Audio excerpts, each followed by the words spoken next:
I'm really happy, and I would like to thank especially His Highness Sheikh Nasser bin Hamad Al Khalifa, that he has brought in this incentive of like honoring people when it comes to national achievements.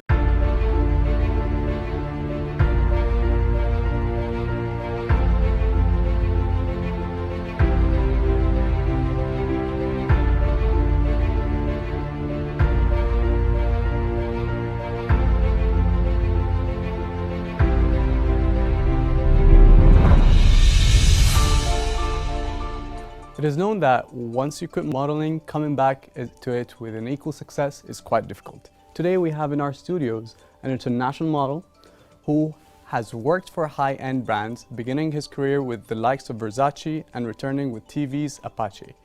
He is now known for creating the first fully functional voice-controlled smart home in Bahrain and in the Middle East. Welcome, Mr. Omar. How are you doing? I'm good, how are you? I'm excellent. So first things first, having started with Versace, what's with the international model and not a supermodel? When it comes to modeling, modeling is anybody who could be a model for, let's say, a car, let's say a tailoring shop. It could be anything. Then you have an international model. Actually, for Bahrain, there is something specific for the region, which is, like, let's say Dubai needs somebody for modeling. Let's say Dubai Parks, for example. They would call somebody from Bahrain, or they would call somebody from Saudi, for example. So that's a regional model. And then you have international model, somebody who's done something internationally, like outside the region, let's say the UK, let's say Italy, Asia, or something. So that's an international model.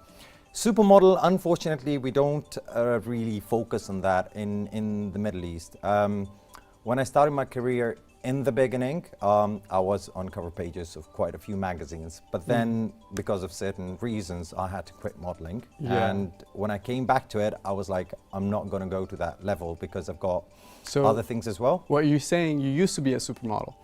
You can say that, but then I despise the word super because I would see myself as a normal person, somebody whom people can relate to. I would not want to be called very humble. Well, very humble, Mr. Hamad. All right, I understand. So how about coming back to modeling? That too with a long gap. Like you've been away from modeling for how long now?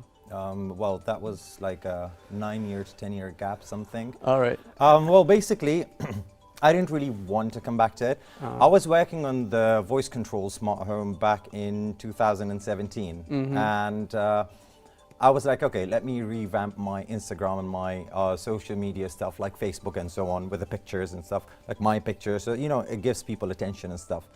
And when I started posting a few pictures on social media, Facebook and Instagram, I started getting offers from like different companies. It was TV's Apache to begin with, and then it was local bank, and then there was a newer company from Dubai and so on. Right. And then recently Dolce & Gabbana. So cool. It's quite interesting. It's good, cool. So how did it work out with being honored by His Majesty the King?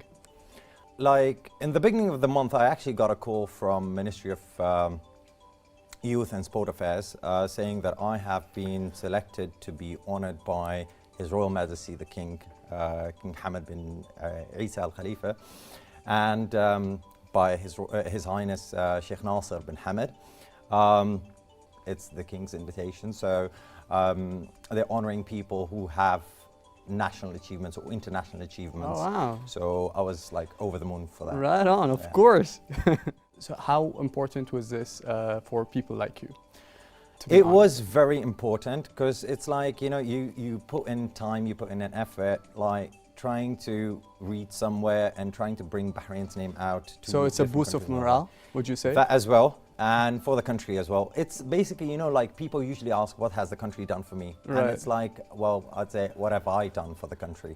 Oh, so what advice would you give people aspiring to get into the field of modeling? Well, you see, when it comes to modeling or any career, there is two things. You've got fame and you've got success, and they're two totally different things. Fame doesn't last for long unless you are successful.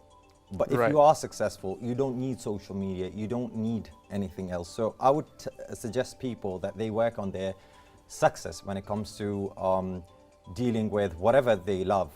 It could be modeling, it could be anything like What filmmaking what or have something. you what have you done to be successful, to become successful?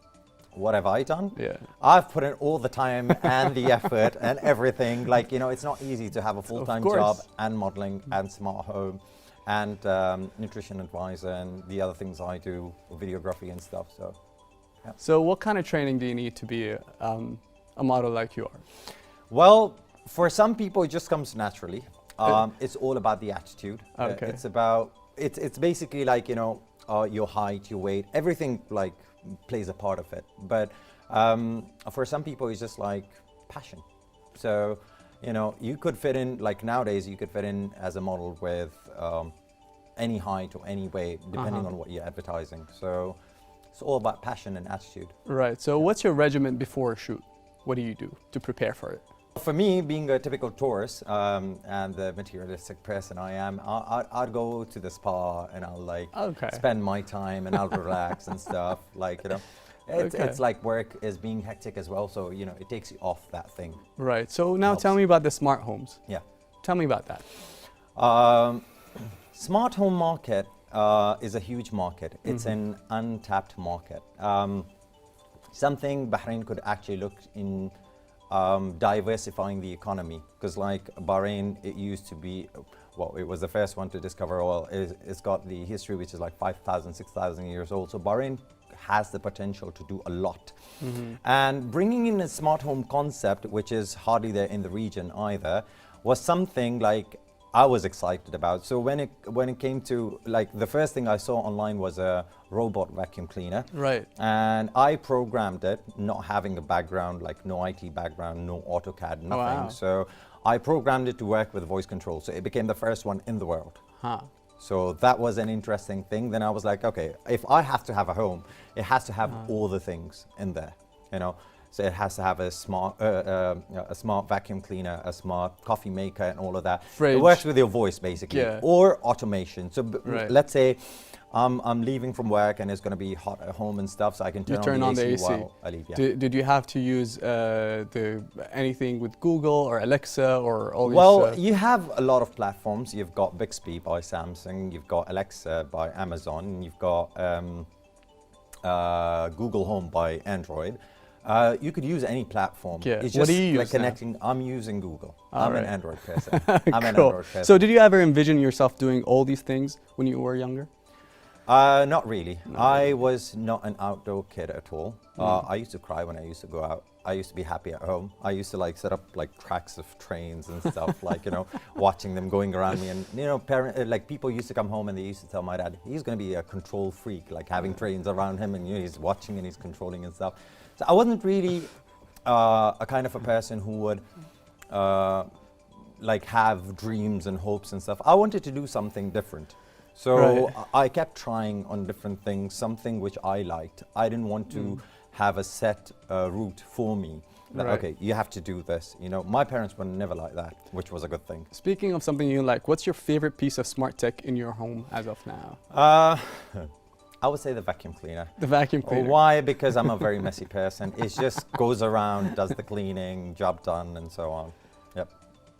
Vacuum cleaner. What about Google Home security system? What about it? Do you have it? Yep. Does it work in Bahrain? To an extent, yes. Do we need it? Not really. Not really. We don't have, like, you know, like hackers to that level which would hack into those systems and stuff. But, Okay.